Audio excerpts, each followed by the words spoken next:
Hi, good morning, guys. Welcome to Pandu English Academy. I am Bhagirath Godara with new video.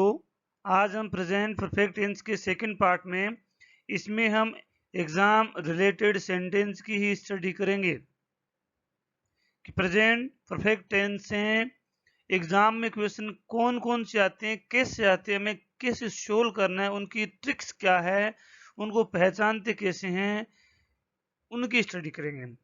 मैंने आपको पहले भी बताया था एग्जाम में जो भी question fill in the blanks verb के रिगार्ड में जो आते हैं वो हमेशा फिक्स रूल्स पे आते हैं। उनके आंसरों के पीछे लॉजिक होते हैं और उन लॉजिक को आपको हमेशा लर्न करना पड़ेगा।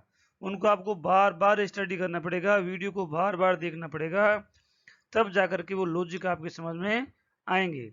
सो आगे बढ़ने से पहले मेरा निवेदन है कि वीडियो को लाइक करें, सब्सक्राइब करें, कमेंट करें, अपने फ्रेंड से फॉलो करवाएं, वीडियो को पूरा जरूर देखें। कमेंट आप कम लिखते हैं, कमेंट भी शेयर करें, बताते रहें।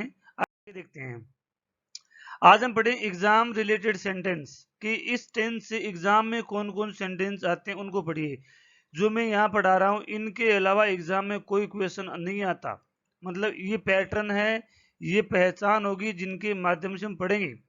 तो पहला जो रूल होगा वो होगा adverb of time based sentence, कि इस सेंटेंस से एडवर्ब जो मैंने आपको टेंस में सिखाई थी वो वाले सेंटेंस आएंगे। कई तरह के सेंटेंस आएंगे, कुछ में एडवर्ब होगी, कुछ में और कुछ भी चीजें भी होगी।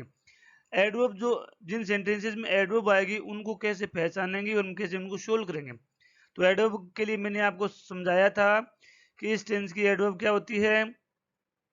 मुझे कमेंट में लिख के बताएं कौन कौन सी एडवर्ब होती है। अभी मैं नहीं बताऊंगा अभी आज।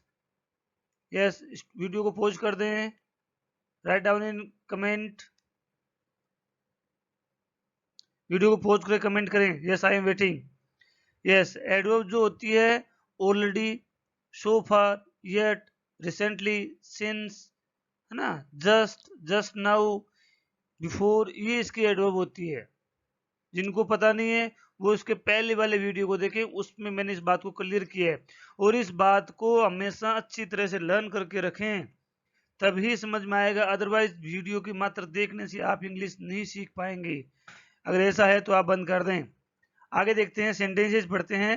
पवन already buy a new house. अब मैंने इसका आंसर साथ में दिया, ध्यान दें। अब इसमें हैज बोट ही क्यों आया, ये आपके पास, इसका आपके पास लॉजिक होना चाहिए। इसमें कुछ भी आ सकता था, लेकिन क्योंकि ऑलरेडी आया है मतलब ये काम पहले से कर चुका है। मैंने इसकी डेफिनेशन में बताया था कि जो काम आपने पहले ही कर लिया है या उस काम को आप दोबारा नहीं करना चाहते, ऐसे कार्यों को हमेशा प्रेजेंट परफेक्ट में लिखते हैं। मतलब वो पहले ही घर खरीद चुका है, मैंने वो दोबारा घर नहीं खरीदना चाहता। तो ये इसकी ऑलरेडी इसकी पहचान है। ऑलरेडी कहीं पर भी आएगा इंग्लिश ग्रामर में, वहां प्रेजेंट परफेक्ट टेंस ही आएगा और कोई टेंस नहीं आएगा। इस बात को आप ध्यान में रखें। नेक्स्ट क्वेश्चन जो देखते हैं, तो मैं पहले इरेज कर देता हूं। Yes, they blank just blank arrive here, है ना। तो जस्ट जो है वो एक एडवर्ब है, अभी अभी पहुंचे ही हैं, है ना। सो क्या होगा, दे हैव अराइव्ड। हैव क्यों आया, क्योंकि दे है। हैज और हैव का use singular noun plural noun के अकॉर्डिंग होता है, तो हैव इसलिए है क्योंकि दे है। अगर मैं यहाँ पवन लिखता हूँ तो हैज आ जाएगा, जैसे कि पहले वाले सेंटेंस में था। तो ये हमेशा ऐसे ही होते हैं। आगे और देखते हैं, इस सेंटेंस को आप पहले पढ़े हैं, क्या आंसर हो सकता है, लॉजिक फाइंड आउट करें। You the blank meet the prime minister before, है ना। तो you have met, you meet की थर्ड फॉर्म मेट होती है, क्या होती है, मेट होती है। इसको ध्यान से पढ़ें। सो यू हैव मेट, क्यों हुआ, क्योंकि आप प्राइम मिनिस्टर पहले ही मिल चुके हैं, तो दोबारा मिलने की क्या जरूरत है, ये काम आपने पहले ही कर लिया। ऑलरेडी कह सकते हैं हम, बिफोर का मीनिंग जस्ट लाइक ऑलरेडी होगा, ऑलरेडी की तरह ही। तो यहाँ पे क्या आएगा, मेट आएगा। आगे और पढ़ते हैं। Anil not complete his project so far, ये एक नेगेटिव सेंटेंस है, नेगेटिव इंफॉर्मेशन देता है हमेशा सो फार। सो क्या देता है, सो फार मतलब अभी तक, क्या होगा, अभी तक ये काम मैंने नहीं किया है, अभी तक मैंने काम नहीं किया है। तो क्या होगा, अनिल डेज, तो Anil has not completed his project work so far, Anil ने अभी तक अपना प्रोजेक्ट वर्क कंप्लीट नहीं किया है। इस तरह से इसका मीनिंग होगा। आगे देखते हैं, Radha just blank prepare lunch for the guest, तो मैंने कहा था वापस जस्ट आ गया है ना। तो इस तरह का कोई भी क्वेश्चन है जिसमें जस्ट आता है, ऑलरेडी आता है, बिफोर आता है, सो फार आता है, येट आता है, रिसेंटली आता है, तो वो हमेशा प्रेजेंट परफेक्ट टेंस के ही होंगे। सो इसका आंसर हो जाएगा हैज प्रिपेयर्ड। आई थिंक ये चीजें आपको समझ में आई होगी। अब इसमें जो भी एडवर्ब मैंने पहले लिखवाई है वो कोई भी आ जाए, अगर वो एडवर्ब आती हैं तो नो वरी, सिर्फ प्रेजेंट परफेक्ट टेंस होगा, कहीं पर भी सोचने विचारने की जरूरत नहीं है, आंसर आपका करेक्ट होगा। और आंसर को सही करने की यही मेथड है। आगे बढ़ते हैं, कमल days visit the Taj Mahal before, वापस बिफोर आ गया। अब मैं यहाँ रिसेंटली भी लिख दूँ कोई फर्क नहीं पड़ने वाला है, जैसे मैंने लिख दिया रिसेंटली, तो बात रिसेंटली प्रेजेंट परफेक्ट टेंस की एडवर्ब है। रिसेंटली किसकी है, प्रेजेंट परफेक्ट टेंस की एडवर्ब है, तो यहाँ रिसेंटली लिखता हूं तो वही आंसर होगा, कौन सा, हैज विजिटेड, है ना, का मतलब उसने अभी हाल ही में ताजमहल का भ्रमण किया है, इसमें वो दोबारा वहां नहीं जाना चाहता। तो ये चीजें आप एक्सचेंज कर सकते हैं, इनसे कोई फर्क नहीं पड़ता, बस एडवर्ब इसी टेंस की होनी चाहिए। अगर मैं यहाँ डेली लिखता हूं तो प्रेजेंट परफेक्ट का हो जाएगा, तो क्या हो जाएगा, कमल विजिट्स द ताजमहल दिल्ली, है ना। अगर मैं लिखता हूँ नाउ तो इज विजिटिंग हो जाएगा, क्योंकि नाउ प्रेजेंट कॉन्टिन्यूस की एडवर्ब है, तो जो भी एडवर्ब आप यूज करते हैं तो उसका टेंस हो जाएगा। अगर मैं बिफोर की यूज करता हूँ टुमारो, तो विल विजिट हो जाएगा, क्या हो जाएगा, विल विजिट हो जाएगा। तो इस तरह से एक्सचेंज हम कर सकते हैं। सो इनके बारे में थोड़ा सोच लें। आगे और देखते हैं, सुरेंद्र, ये सुरेंद्र होगा, यहाँ आर होगा स्पेलिंग में, Surendra blank not blank inform me about it, हालांकि इसमें कोई एडवर्ब नहीं आई है, कोई भी एडवर्ब नहीं आई है। जिस सेंटेंस में कोई एडवर्ब नहीं आई है तो उसमें हमेशा कोई भी टेंस भर सकते हैं, लेकिन सेंटेंस को पढ़ लें, मतलब उसने मुझे इन्फॉर्म किया है अबाउट इट, ये इन्फॉर्मिंग नहीं होता कि वो मुझे इन्फॉर्मिंग कर रहा है, ऐसा नहीं होता, है ना। सो जैसे कि मीनिंग समझते हैं तो ये प्रेजेंट परफेक्ट की तरफ ज्यादा इंक्लिनेशन करता है। हालांकि आपके एग्जाम में ऐसा कोई क्वेश्चन नहीं आएगा, ऐसा कोई क्वेश्चन हो ही नहीं सकता, क्योंकि एग्जाम देने वाले कुछ बड़े बड़े स्कॉलर होते हैं, बड़े बड़े अच्छे अच्छे स्टूडेंट्स होते हैं जिनको काफी नॉलेज होता है, और कोचिंग करवाने वाले प्रोफेसर भी होते हैं, वो कुछ न कुछ ऐसे ट्रिक ले आते हैं जिससे कि बिना किसी लॉजिक आंसर है तो उसको रॉन्ग कर देते हैं, जिससे कि जो बोर्ड एग्जाम करवाता है उसको परेशानी आ जाती है। तो बोर्ड कभी भी ऐसा क्वेश्चन नहीं देना चाहता जो क्या हो, बिना लॉजिक के हो। सो यहाँ क्या आ जाएगा, हैज इन्फॉर्म्ड। आगे पढ़ते हैं। सो यहां तक एक हो गया। अब दूसरा है, देखिए ये एक सिंस वर्ड, इसको समझिए। आपने अभी तक सिंस कई बार पढ़ा होगा, लेकिन इसको समझना बहुत जरूरी है। यदि सिंस कंजक्शन के रूप में प्रयोग किया जाता है, ध्यान से पढ़ें, कंजक्शन का मतलब होता है अगर सिंस का दो सेंटेंस को जोड़ने के रूप में यूज हो तो, संयोजक बोलते हैं हिंदी में, तो हम प्रिंसिपल क्लोज में प्रेजेंट परफेक्ट टेंस यूज करते हैं, और सबऑर्डिनेट क्लोज के अंदर पास्ट इंडेफिनिट टेंस यूज करते हैं। आपको एग्जाम्पल से ज्यादा समझ में आएगा, ध्यान से पढ़िए। ये फॉर्मूला होगा, इस तरफ एक सेंटेंस आएगा, एक सेंटेंस इस तरफ आएगा, है ना। यहाँ बीच में ये दो कंजंक्शन आएंगे, उनमें से कोई एक आपके एग्जाम में आएगा। यदि ध्यान से सुने, आपने सिंस का एक अलग सेंटेंस पढ़ा है, उसके बारे में कंफ्यूज मत होइए।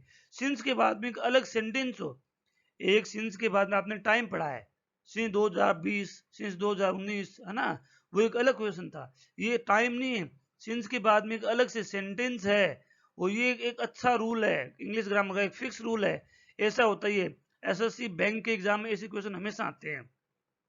अगर सिंस के बाद में अब क्या होगा आपके लिए, सिंस तो एग्जाम सेंटेंस में आएगा, या तो सिंस के पहले ब्लैंक आएगा या सिंस के बाद आएगा। अगर सिंस के बाद ब्लैंक है तो पहले वाले में भरा हुआ आएगा, अगर बाद वाला भरा हुआ है तो पहले वाला खाली आएगा। तो आपको क्या करना है, अगर सेकंड फॉर्म है तो इधर क्या करना है, हैज प्लस थर्ड फॉर्म, इधर अगर हैज हेड है, हैज प्लस थर्ड फॉर्म है, इधर सेकंड फॉर्म या डिड नॉट प्लस फॉर्म भरनी है। ये इसका रूल है। देखते हैं सेंटेंस से और समझ में आएगा।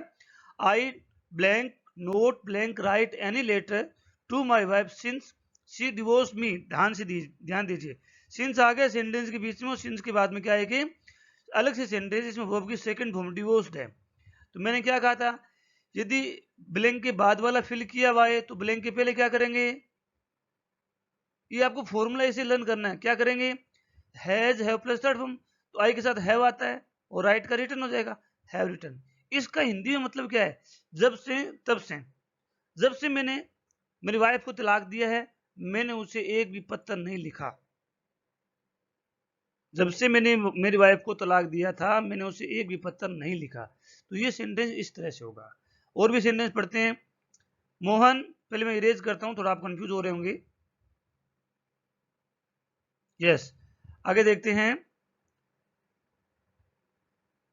Mohan has not telephoned me since she go to London. अब ध्यान से सुनिए, आपको इस चीज को पकड़ना है। सिंस आ गया तो आपके दिमाग में दो ही चीज आनी चाहिए, एक तरफ प्रेजेंट परफेक्ट टेंस आएगा, एक तरफ पास्ट इंडेफिनिट आएगा।